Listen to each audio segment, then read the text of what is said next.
la clase de reanimación cardiopulmonar. Esta clase tiene como motivo final el tener, de estar preparado y desarrollar habilidades y destrezas en el momento de atender un paciente que está en situación crítica, en muerte súbita, en muerte inesperada, y que no es frecuente de ver.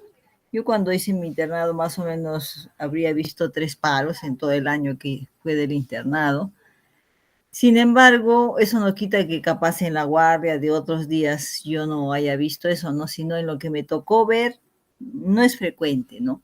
Y en lo que me toca también de mi carrera de anestesióloga, que tengo más de 30 años, habré visto unos 5 paros.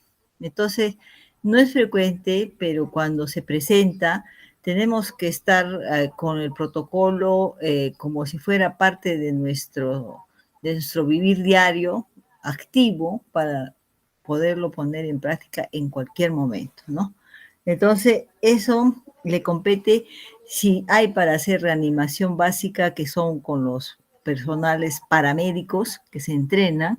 Nosotros que somos médicos, con mucha mayor razón, tenemos que tener este entrenamiento y todo lo que se presenta en estos manuales de reanimación cardiopulmonar y cerebral, pues estar al día, renovándolos y si es posible, pues hacer prácticas, porque hay ahora muchos de estos muñecos simuladores que nos permiten tener un mejor training en el sentido de cómo hacer estas compresiones torácicas y de manera efectiva, porque el éxito de esto es que nosotros hagamos unas buenas compresiones torácicas y apliquemos la oxigenación en el paciente para que pueda salir lo más rápido posible de esta situación urgente, ¿no? Entonces, al finalizar, pues esto, ustedes tienen que tener por lo menos la idea del protocolo y comprometerse pues a hacer una renovación. Hay muchas sociedades, está la Sociedad Europea de Cardiología que se ocupa de esta capítulo de reanimación, la de cuidado intensivo también.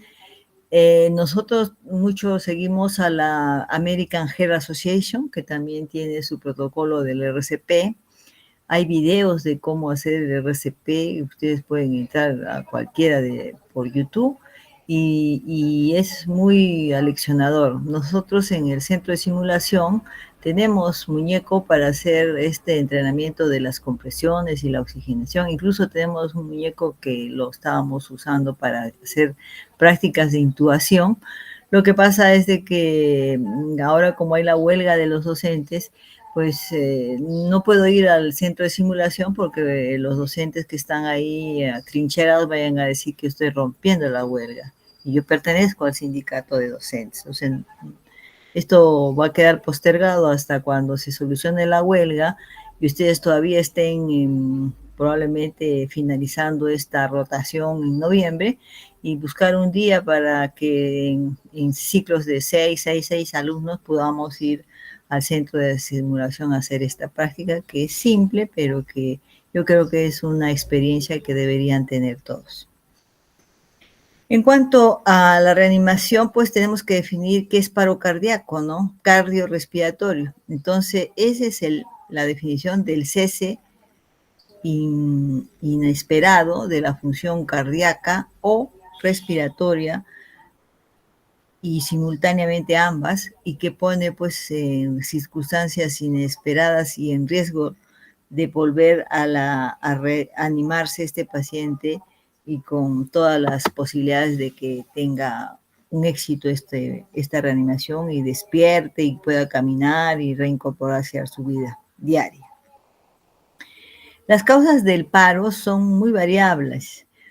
Hay unos casos de síndrome de Stock-Adams y otras patologías que tienen que ver con la válvula aórtica, que hacen de que de pronto el paciente se está exigiendo un poco de ejercicio y hace una muerte súbita. El corazón deja de funcionar y se muere. Otras son muy frecuentes, sí, de ver las arritmias, sobre todo la fibrilación ventricular, que es una de las formas de parada cardíaca, más del 60% de las paradas cardíacas son en fibrilación ventricular. El infarto agudo del miocardio también es otra de las causas que hacen que esto sea, por ejemplo, un infarto extenso, un shock cardiogénico, que se le llama, y que el corazón deja de latir, deja de bombear sangre oxigenada, entonces hay paro. Accidente cerebrovascular, en el cual pues ahí están los centros de la respiración y del cardíaco, y si ahí hay un golpe o una hemorragia, pues va a dejar de funcionar, ¿no? Por ejemplo, hay muchos aneurismas rotos que ya se ha dejado de irrigar una parte importante del cerebro y que el paciente ya está en muerte cerebral y no tiene caso, ya no se puede modificar eso, ¿no? El paciente, si es joven o se pretende que donen órganos, se puede hablar con la familia para conservarlo en funciones biológicas, como es la presión, la oxigenación, y se le prepare para ser donante de órganos, ¿no? Luego tenemos las asfixias por atragantamiento de comidas o también en ahogamiento, ¿no? Entran aguas, no saben nadar y el pulmón se llena de líquido y como el corazón con el pulmón funcionan de manera simultánea, si no le llega el oxígeno que debe entrar por la vía aérea hacia la membrana alveolo-capilar, entonces por gusto el corazón está bombeando algo que no va a poderse oxigenar, ¿no? Y entonces se muere el paciente. Electrocución, muchas veces hay pacientes que son trabajadores que tienen que ver con contactos eléctricos, ¿no? Y reciben una gran descarga, ¿no? De altos voltios y que les provoca un paro cardíaco. Luego también tenemos las heridas por rayo, ¿no? Hay en las zonas donde se produce esas lluvias torrenciales con relámpagos, con truenos, esos relámpagos o rayos hacen de que sea una descarga como la electrocución y muchos campesinos mueren pues en sus chacras porque recibieron esta descarga potente y mueren. Luego tenemos la hipotermia, ¿no? La hipotermia hace que se enlentezca el trabajo del corazón, como que entra en invernamiento, y entonces el paciente se duerme y se para, y paraliza y muere uno, ¿no?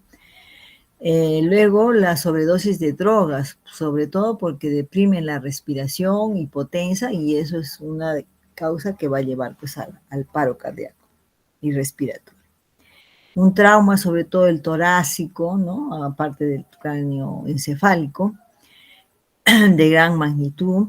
El shock hipovolémico, no puede ser que se haya roto el hígado, un gran vaso, la aorta, la vena cava inferior, que son grandes vasos y que por ahí se pierde la sangre y entonces no llega nada al corazón y no tiene que bombear y el corazón para.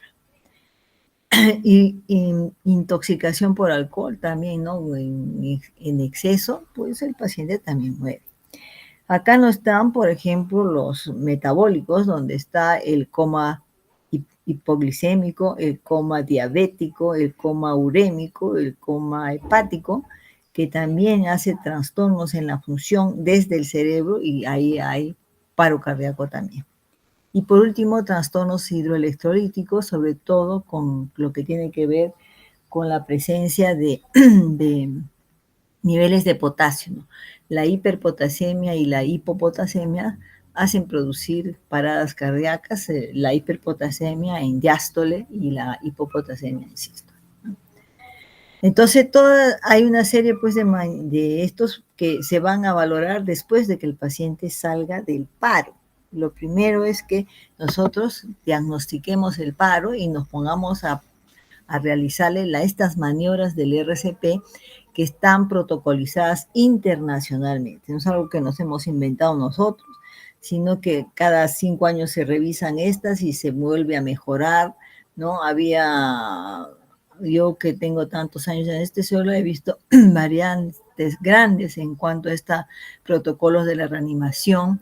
Por ejemplo, Antes se hacía A, B, C, D, se seguía esa mnemotecnia, pero últimamente, hace 15 años atrás, ya se ha creado, se ha estudiado y se ha visto que lo más pronto posible que se empiece a hacer las compresiones torácicas, o sea, que uno se ocupe de la circulación del paciente, pues estos van a salir más rápido del paro que empezar por ver la vía aérea permeable, darle una respiración y luego las compresiones torácicas, ¿no? Entonces, hay algunos todavía protocolos que se ven que sí dicen empezar por la vía aérea, con la respiración, pero prácticamente estos en segundos, no es que pasen 10 minutos para hacer uno con el otro, ¿no? Es simultáneo y, y no es prácticamente tan relevante en el sentido de si empiezo con uno con el otro, porque solo perdería, pues, qué sé yo, 30 segundos, ¿no? Para empezar a hacer las compresiones torácicas.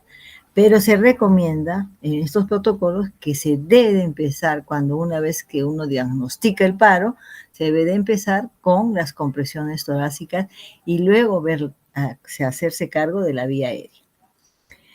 El paro entonces se hace diagnóstico de manera clínica, que es el que se puede hacer en forma extrahospitalaria y de manera también con monitoreo, con aparatos, donde se ve pues la función del EKG y si no hay movimiento ahí, no hay trazado normal, pues el paciente tiene una parada cardíaca, que lo más frecuente es verlo fibrilación, taquicardia ventricular sin pulso y la asistolia, ¿no? Entonces, ¿qué es lo que más resalta en estos pacientes? La pérdida de la conciencia. El paciente se encuentra inconsciente y cuando uno lo llama no responde y eso se corrobora cuando uno le toca los latidos, sobre todo el latido carotidio, para ver que no se aprecia ese latido en las manos, ¿no? Con los tacto, y por último, se va poniendo cianótico ya que no está haciendo ventilación, no funciona eso, y entonces se ve que no se mueve el tórax y la pupila se va tornando midriática. Entonces, cuando ya hemos diagnosticado, hay una cadena de supervivencia en la cual se empieza a partir del diagnóstico pedir ayuda, ¿no? Y en lo que estamos pidiendo ayuda estamos corroborando el diagnóstico porque hemos solamente llamado, sacudido al paciente hablándole fuerte y como no nos responde ya decimos está inconsciente y vamos desde la tráquea recorriendo el dedo hacia los costados al fin de buscar el latido carotidio, ¿no? Miren que siempre están con, ¿cómo se llama? Con guantes en los reanimadores, ¿no? Se diagnostica el paro y entonces, al no respondernos, nos vamos a poner en un lugar seguro, pedimos ayuda, que venga, si estamos fuera del hospital, solo podemos hacer reanimación básica, que es compresiones y apoyo ventilatorio, y eso, mientras viene pues la ayuda para trasladarlo lo más rápido que se pueda a un centro hospitalario a fin de poderle aplicar la RCP avanzada, ¿no? Entonces, si empezamos con el diagnóstico y luego pedimos ayuda y corroboramos tocando los pulsos carotidios, pues vamos a hacer luego el tercer eslabón en las compresiones torácicas. Hacemos las compresiones torácicas ubicándonos, ahorita vamos a ver una imagen, en el tercio distal del esternón, con la parte de la palma que se le dice talón de la mano, con los brazos rectos, los dos brazos, las dos manos superpuestas, y se debe de comprimir el esternón, deprimirlo 5 centímetros a fin de que pueda apretarse el corazón entre la columna vertebral y el esternón y generar una presión de una sístole ventricular que se ha logrado medir en milímetros de mercurio que llega de entre 60 a 80 milímetros de mercurio. Por eso es que nosotros tenemos que hacer eso, las compresiones torácicas bien hechas, permitiéndonos que se llene de nuevo el corazón, darle, como decir, el diástole, que es el llenado que no necesita de bomba, ¿no? El corazón. Siempre hay sangre que retorna al corazón. Y esto se hace extrahospitalariamente. Entonces, si comprobé que no hay pulso, inicio las compresiones torácicas, que deben ser 30 compresiones con 2 apoyos ventilatorios.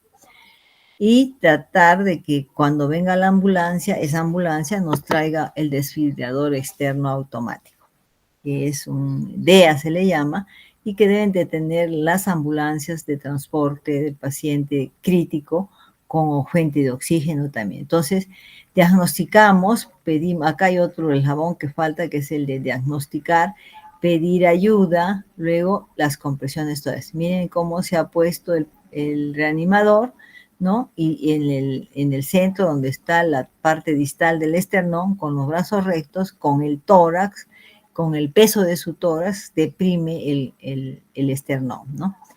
Luego acá se ha visto de que ya si nos traen el desfibrilador externo automático son parches, porque si ustedes han logrado ver los desfibriladores que se usan en los hospitales tienen unas palas grandes que se les pone gel. Estos desfibriladores externos automáticos tienen eh, parches como si fuera esa que se pone para usar el electrocauterio, ¿no? Y entonces se pone en el mismo lugar, lado derecho del esternón y punta de corazón, y se ve que si está fibrilando, hay taquicardia ventricular sin pulso, pues le mandamos la descarga, la máxima que tenga. Si es bifásico tendrá 200, 270, si es monofásica tendrá 360 joules.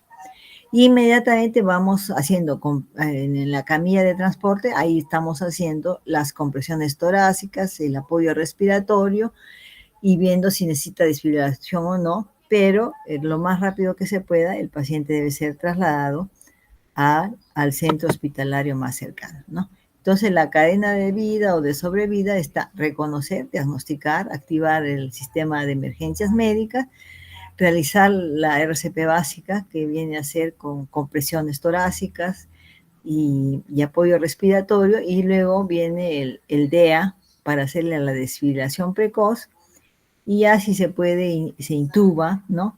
Que ya viene a ser esto el RCP a partir de acá avanzado, porque ya intubando ya damos oxígeno, tenemos laringoscopio, tubos endotraqueales y la administración endovenosa de drogas, ¿no? Que es todo el esquema de esta cadena sobre.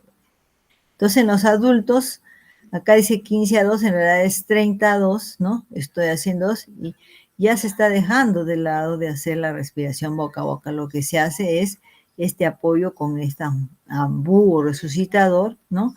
Que tiene una máscara y que está conectado a una fuente de oxígeno.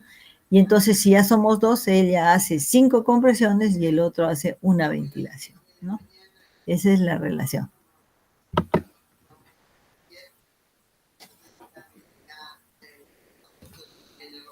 Ya, entonces,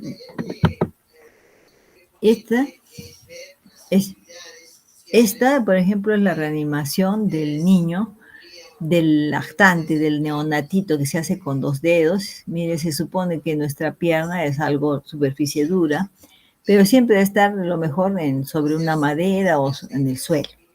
Y este niño de 4 hasta los 9 años se hace con una sola mano, no se usa las dos como.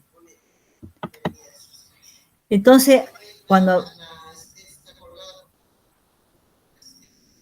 ya, entonces tenemos de eso que hacer ¿cómo se llama?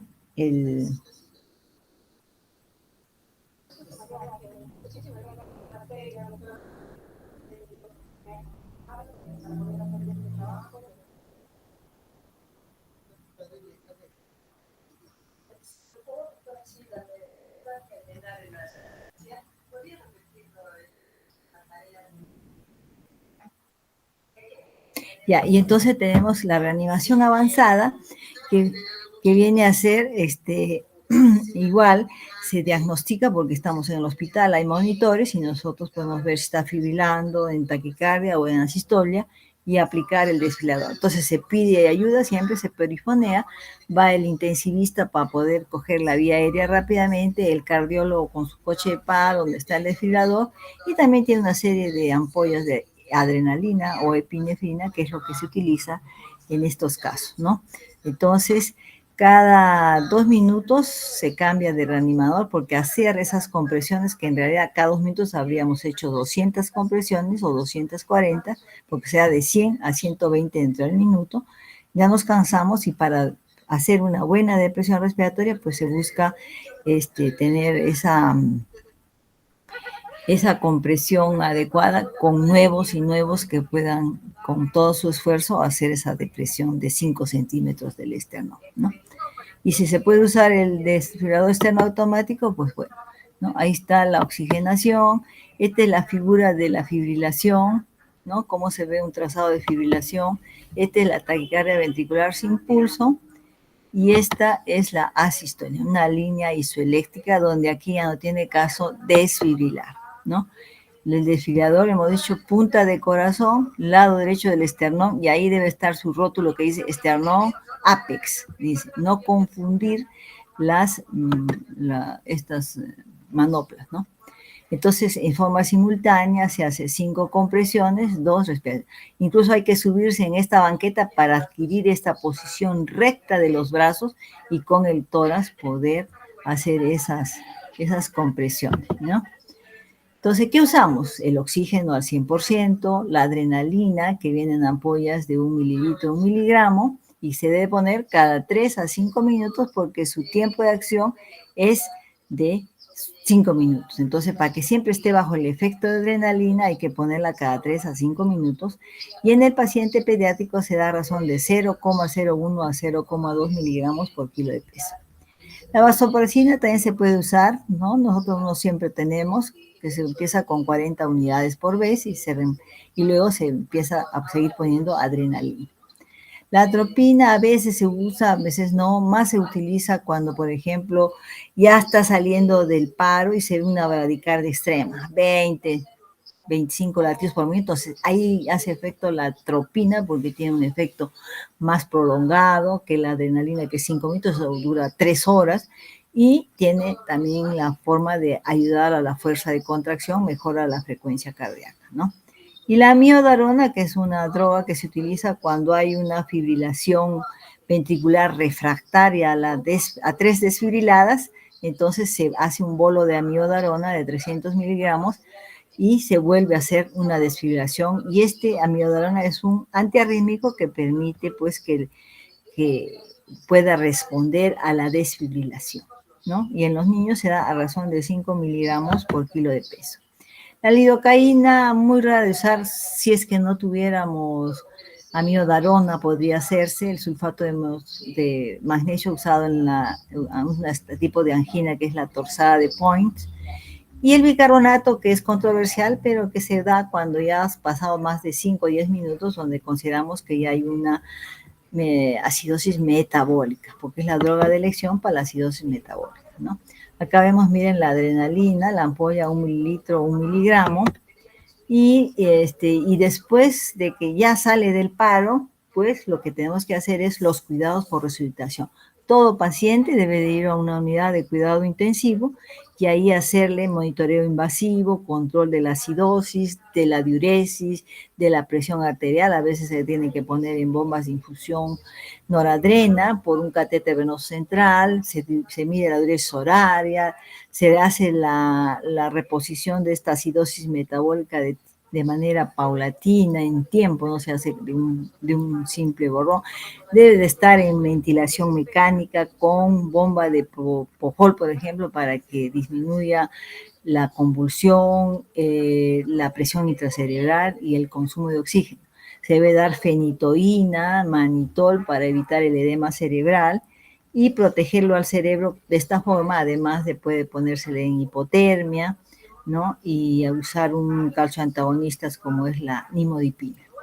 Medir la diuresis y ahí recién vamos a buscar la causa del paro para ver si está perenne esa cosa que lo puso en paro para poderlo recuperar y que no se vuelva a suceder nuevamente el paro, ¿no? Entonces es un paciente que siempre debe ir a la unidad de cuidado intensivo para que no haya problemas en su recuperación y pueda quizás con el apoyo de la protección cerebral al momento de retirarle todo este propofol que lo pone en sueño no obligatorio, pues funda los edemas y luego logre despertar, hablar, comunicarse, caminar, recuperarse, ¿no? Pero esto va a estar en relación también con el tiempo que nos demoremos en sacarlo del paro.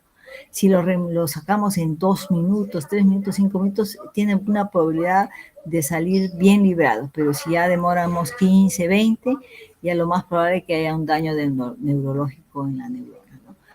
Y lo que podemos es ver la pupila. Si la pupila está midriática, reflexica, paralítica, es signo indirecto de muerte cerebral. Y entonces nosotros con eso tenemos de que parar la reanimación, porque si no vamos a tener un sujeto en coma vegetativo persistente. Entonces, eso es todo. ¿Hay alguna pregunta que tengan ustedes al respecto? Voy a salir de la presentación.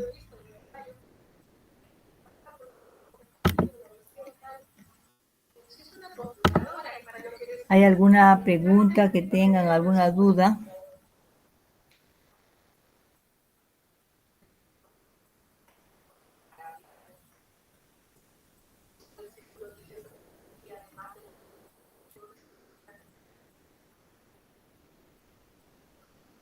Bueno, ¿están ahí o se fueron todos? Edgar.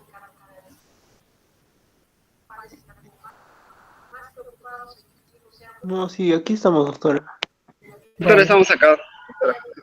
bueno, entonces, si no hay preguntas, vamos a terminar acá y Elsa Carolina, ¿quería preguntar algo? ¿Sí? Ah, doctora, solo le mandé aplausos por la clase. Ya. Entonces, esto es una cosa que lo deben tener, miren, no es muchas drogas, ¿no? Es la adrenalina, la compresión torácica, si es necesario hacer desfibrilación o no, pero lo tenemos que hacer de manera secuencial y así bien hecha para que el paciente tenga posibilidades de recuperarse, ¿no? Porque si lo hacemos mal, vamos a tener un paciente en coma vegetativo persistente, que no es bueno tener así un paciente que es como una cosa ahí que se anquilosa, le salen úlceras, hay que hacerle traqueostomía, alimentarlo por sonda, ponerle sonda vesical. Es un drama tener un paciente así. Entonces, por eso cuando nosotros en nuestro hospital, porque eso no dicen los protocolos de la RCP, los protocolos de RCP dicen que tienes que hacer bien tus maniobras de reanimación hasta que salga de esta situación de paro el paciente, que seguro lo logran en 5 minutos, seguramente. Pero nosotros, si no lo podemos hacer, no sale, no responde el paciente, y ya vemos que la pupila está midriática, reflexica y paralítica, es signo indirecto de que hay muerte cerebral y nos tenemos que suspender y lo declaramos muerto. Es mejor así, ¿no? Entonces, si ya no hay más preguntas, vamos a dar por terminado esta clase teórica. Gracias, doctora. Buenas noches. Ya, buenas noches con todos. Hasta luego. Hasta luego, doctora. Buenas noches.